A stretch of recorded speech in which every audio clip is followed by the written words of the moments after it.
Suppose you made a New Year's resolution to lose 10 pounds before your wedding. You are doing great sticking to your diet and exercising, until one night you go out to dinner with your girlfriends and they want to order dessert. The triple chocolate molten cake is screaming your name. You want to order it, but you feel bad because you know it's not good for you.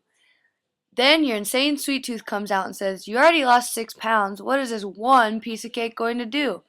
Plus, you worked out extra hard in your spinning class yesterday, so you go ahead and order it." The tension you are feeling is called cognitive dissonance. According to Leon Festinger, a social psychologist from Stanford University, cognitive dissonance is the distressing mental state caused by inconsistency between a person's two beliefs or a belief in an attitude. Festinger considers the need to avoid dissonance to be just as basic as the need to satisfy hunger or feel safe. The greater or more important the issue, the greater dissonance we will feel. This tension of dissonance motivates us to change either our behavior or our beliefs.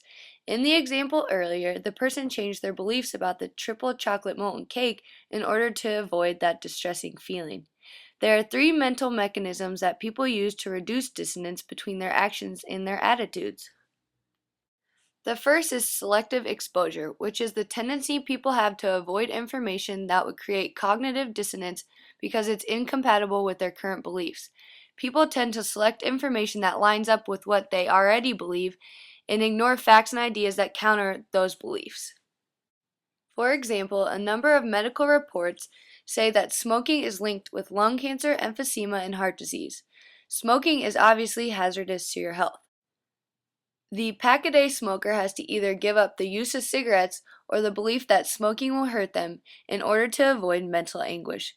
With selective exposure, they would deny the link of smoking and cancer by saying, "Smoking relaxes me," or "The research is sketchy and based on junk science." The second mental mechanism is post-decision dissonance, which is a strong doubt experienced after making an important, close call decision that is difficult to reverse.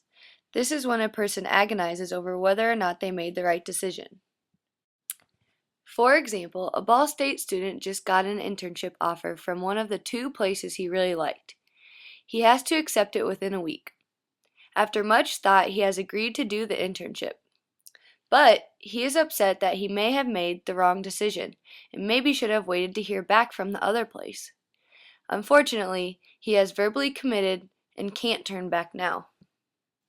Those who feel post-decision dissonance seek out encouragement and social support from their friends and family to reassure them and erase fears that they may have about their recent tough decision.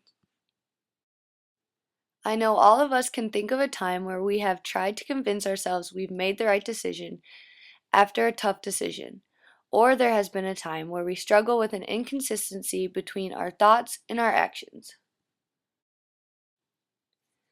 Claude Steele, a social psychologist, disagrees. He believes that some people can evoke positive thoughts about themselves that will block out mental anguish and restore consistency between their actions and attitudes. Accordingly, individuals with high levels of self-esteem are quicker to adapt and reduce dissonance. I think celebrities are a good example of people who are likely to have less cognitive dissonance than the average person. I think this because they are exposed to so much criticism that they must have high levels of self-esteem to continue to be in the spotlight and to be successful. Some critics say Justin Bieber sings like a girl, but he can be reassured by reminding himself of his single, "One Time," which reached top 30 in 10 countries. Or that his first album went platinum.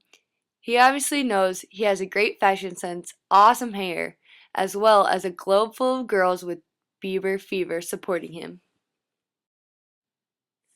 So now that you know, I encourage you to point out those moments where you feel mental distress from an inconsistency between your actions and your beliefs.